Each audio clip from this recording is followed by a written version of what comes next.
Mesdames et messieurs, bonjour et bienvenue sur State of Mind, le podcast qui vous apporte de la paix à votre esprit. Ce soir, je ne fais pas ce podcast pour vous donner une leçon théorique, ni même pour vous lire des pages d'un manuel de psychologie. Je fais ce podcast ce soir, c'est pour vous parler avec mon cœur, d'être humain à être humain, sans filtre, sans masque. Nous vivons dans un monde qui demande constamment d'être fort, un monde qui pousse à afficher une réussite impeccable, un sourire permanent, une maîtrise parfaite de nos émotions et de nos trajectoires de vie. Mais la réalité est bien différente. La réalité que nous traversons tous sans aucune exception, ce sont les tempêtes sentimentales. Nous passons tous par des phases très compliquées, des périodes sombres, lourdes, souvent douloureuses. Elles finissent par nous vider de notre énergie, de notre enthousiasme et nos certitudes profondes. Quand une relation amoureuse s'effondre, ou quand une rupture aussi dévastatrice soit-elle survient, ce n'est pas seulement une histoire qui se termine, c'est notre univers entier qui s'écroule brutalement. Dans ces moments-là, la tentation la plus humaine, la plus naturelle et la plus immédiate est d'abandonner. On se replie sur soi-même, on dresse des murailles gigantesques autour de notre cœur, on met des verrous sur tous nos sentiments, et on se jure, parfois dans les larmes, parfois dans le silence, de ne plus jamais les réanimer. On le fait simplement par instinct de protection. On le fait par peur de souffrir à nouveau. On se dit que si on ne laisse rentrer personne, personne ne pourra jamais nous blesser. Et puis on finit par se persuader, pour se protéger, que l'amour n'existe pas vraiment, qu'il est réservé aux autres, qu'il est qu'une illusion dont on doit définitivement faire le deuil. Je connais cette obscurité. Je connais ce sentiment de vide et de méfiance générale. Je le connais parce que j'étais exactement à cette place, il y a encore très peu de temps. Après avoir vécu une rupture particulièrement compliquée, longue et destructrice, j'avais totalement perdu confiance. Mais pas confiance en moi, j'avais perdu confiance en la gente féminine. J'étais même arrivé à un point où l'idée de me réouvrir à quelqu'un me paraissait absurde et très dangereuse. Je m'étais convaincu que les relations amoureuses étaient définitivement une page tournée dans ma vie. Je voulais avancer seul, complètement protégé, totalement hermétique à toute forme d'attachement ou de sentiment.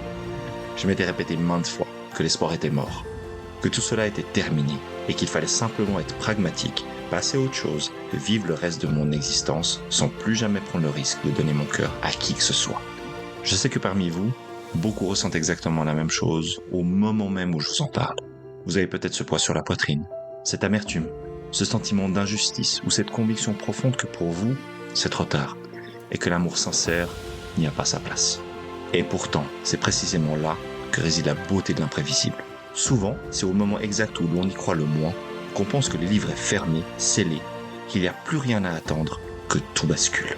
Il y a de bonnes personnes sur cette terre, il y en a énormément.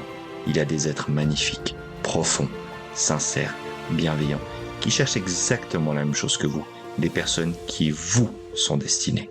Il y a quelque temps maintenant, alors que je n'attendais plus rien, la vie a mis sur mon chemin une femme extraordinaire. Cette femme que j'avais au fond de moi toujours recherchée, sans plus oser y croire. Une personne qui me complète totalement. Elle ne vient pas combler un vide comme un pansement sur une plaie. Non. Elle vient enrichir mon existence, m'apaiser, m'élever et me rendre réellement et profondément heureux au quotidien.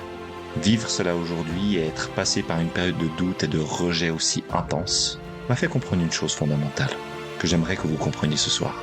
Nos blessures passées ne doivent jamais devenir notre avenir. Ce n'est pas parce qu'une personne n'a pas su vous aimer, vous respecter, vous comprendre, que le monde entier en est incapable.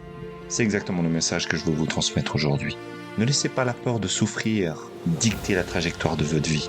Ne laissez pas les erreurs, les maladresses ou l'insensibilité de ceux qui ont croisé votre chemin hier vous détruire.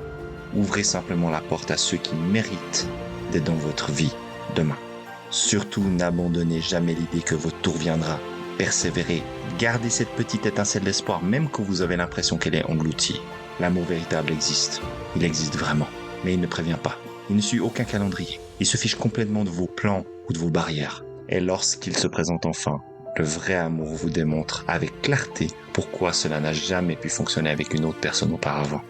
En conclusion, gardez espoir, restez ouvert, préservez votre cœur malgré la douleur. Le vrai amour existe et il vous attend. Mesdames et messieurs, merci infiniment d'avoir écouté le podcast d'aujourd'hui. Si vous avez aimé cet épisode et vous souhaitez plus de contenu, n'hésitez pas à vous abonner. En attendant, prenez bien soin de vous et à très vite pour le prochain épisode.